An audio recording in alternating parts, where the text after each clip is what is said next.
तो मैं ये समझता हूँ कि खान साहब is genuinely desperate and confused, और जितना ज्यादा वो डेस्परेट कंफ्यूज्ड होते हैं, वो उनकी पॉपुलैरिटी आहिस्ता आहिस्ता गिरेगी। अभी भी उनके जलसे जो है वो हर रोज जलसा करना कोई छोटा काम है। और नहीं। अगर ये लॉन्ग मार्च की कॉल दे देते हैं, अगर, और लॉन्ग मार्च फेल हो जाती है, हम्म। फिर तो it's curtains for him, then his credibility बिल्कुल। Will be lost completely. तो ये सोच समझ के जी। बात करनी है। खान साहब ने आज तक जो फैसले किए हैं वो एस्टेब्लिशमेंट के सपोर्ट के बगैर नहीं किए। सपोर्ट मिलती थी तो फैसला करते थे। कभी जी भी जी इन्होंने जी। वो फैसला, और जब इनको मिलनी बंद होगी तो उनके हाथ पैर ठंडे होने शुरू हो गए थे, वो और फिर ये आपकी होल्ड बात नहीं कर बिल्कुल। सके, एक छोटा सा वोट ऑफ नो कॉन्फिडेंस को कंट्रोल नहीं कर सके, क्योंकि इनके गुरु जो थे वो इधर उधर हो गए थे। तो अब बात ये है, एक तरफ तो ये है, दूसरी तरफ मैं आपको एक और बात बता दूं। अब ऑनेस्टली मैं आपको बता रहा हूं, ये खान साहब को भी सोचना चाहिए कि खान साहब के जो गुरु है ना, उन्होंने भी हाथ पैर मारने शुरू कर दिए। ये मैं ओके। आपको अब असली बात बता रहा हूं। उनको भी नजर ओके। आ रहा है कि गड़बड़ हो रही है, खान साहब is going to be a loser. उन्होंने भी ओहो। अपने हाथ पैर मारने शुरू कर दिए हैं। ओहो। और उन्होंने जब हाथ पैर मार रहे हैं तो वो पीडीएम और नून लीग और इधर उधर हाथ पैर मारने शुरू कर दिए हैं उन्होंने। हम्म। आप मेरी बात समझ रहे हैं? मैं बिल्कुल समझ रहा हूँ, नाजरीन भी समझ रहे हैं। उन्होंने आपको अपने पता है हाथ पैर आजकल। मारने शुरू कर दिए हैं, लोगों को कांटेक्ट करना शुरू कर दिया है, पैगाम देने शुरू कर दिए हैं राइट। कि what's wrong with right. Me, try me out. मैं मतलब है कि खादम हाजिर है, ब्ला ब्ला ब्ला।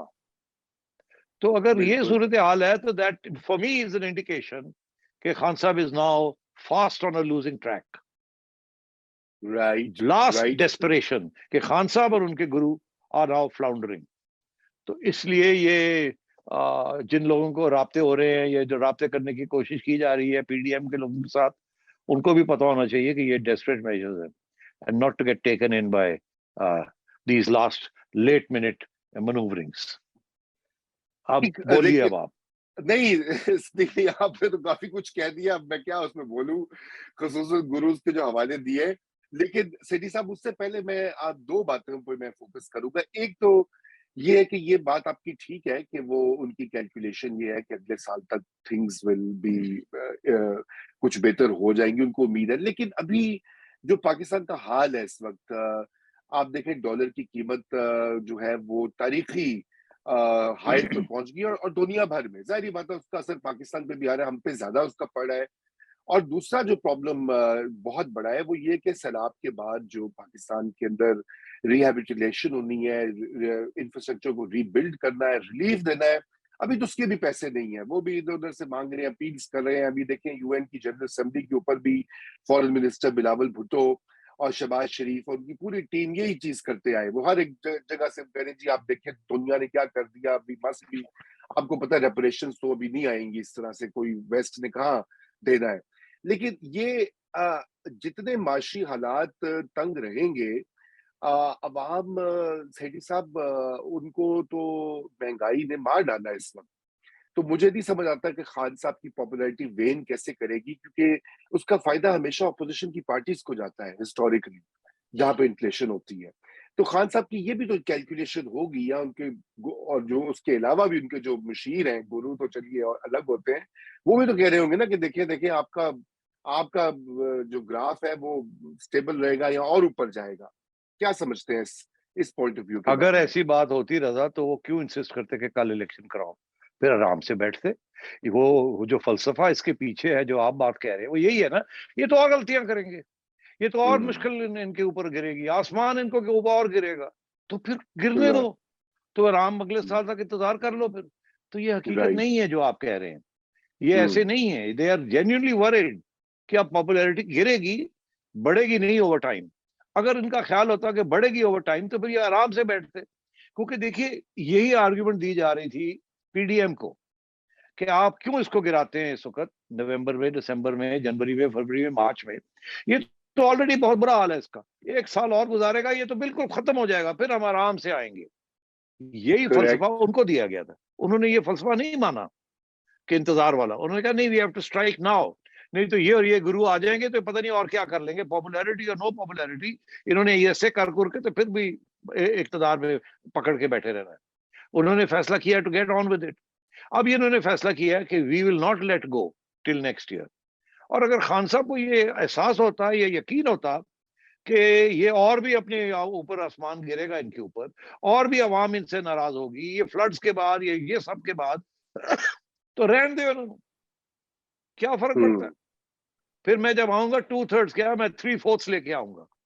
मगर ऐसे नहीं है ना, उनको फिक्र है कि ये कंसोलिडेट ना कर लें।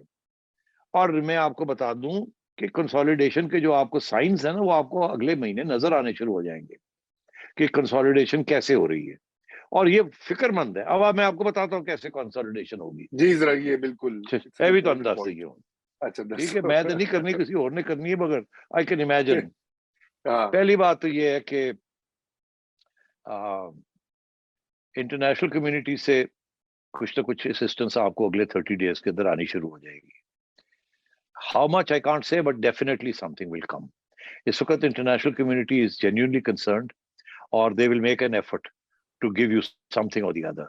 पीनट्स नहीं ठीक। होगा, ठीक है, 8-10 बिलियन नहीं होगा, मगर 2-3 बिलियन तो हो ही जाएगा। ऑलरेडी वर्ल्ड बैंक ने कहा है कि हमारे को अप टू 2 बिलियन के जो हमारे फंड्स आपके लिए ईयरमार्क किए हुए, उनको हम थोड़ा शिफ्ट करेंगे ताकि आप आवाम के लिए कुछ कर सकें। ये आज की खबर है। इसी तरीके के साथ IMF की खबर है, जहां वहां से खबरें आ रही हैं कि IMF is ready to relax its conditionalities, because he is a very valuable member of this Shahbaz Saab's team, and his relations with yes. the establishment are very good and very good. So Mr. Ismail Saab will remain a member of this cabinet, and we continue to play an important role. But मैं ये समझता हूँ कि economic policy will undergo a change. Okay, so these are things that you will see happening in the next 2 months. And so, और election भी और तो होना है ना। लास्ट वर्ड, क्योंकि इलेक्शन का कोई इशू नहीं है अभी। अब वो फैसला हो गया कि नहीं होनी इलेक्शन। ना एस्टेब्लिशमेंट चाहती है, ना नून लीग चाहती है, ना PDM चाहती है। खान साहब ने अगर इलेक्शन करनी है तो फिर ओवरथ्रो करें इस गवर्नमेंट को और एस्टेब्लिशमेंट के साथ टक्कर ले लें। टक्कर उन्होंने ली हुई है, मगर उस किस्म की टक्कर नहीं जो जो इनकलाब लाना तो लेके आए ना यार, फिर nothing less than that. Overthrow this government by brute force. तो ठीक। वो जो वो जो आइडिया था कि नया आर्मी चीफ की अपॉइंटमेंट पे इमरान खान साहब का इनपुट होगा, या इमरान खान साहब ये चाहते हैं कि उनकी बात सुनी जाए और ये मौजूदा जो आर्मी चीफ हैं आउटगोइंग, ये डिफर हो जाए इनकी, ये चेंज का मसला, तो अब ये ऑफ ये द मैं नहीं टेबल कह है। सकता रजा, मैं नहीं कह हाँ। सकता कि इस चीज के ऊपर आखिर में जाके क्या सेटलमेंट होगी। मेरा अपना मौकफ ये है, या समझे, मेरी जी। अगर एडवाइस किसी को मैंने देनी हो तो मैं यही हाँ कहूं कि आर्मी चीफ की अपॉइंटमेंट कंट्रोवर्शियल नहीं होनी चाहिए। अगर ऑफ कोर्स। मशावरत के साथ एक शख्स के ऊपर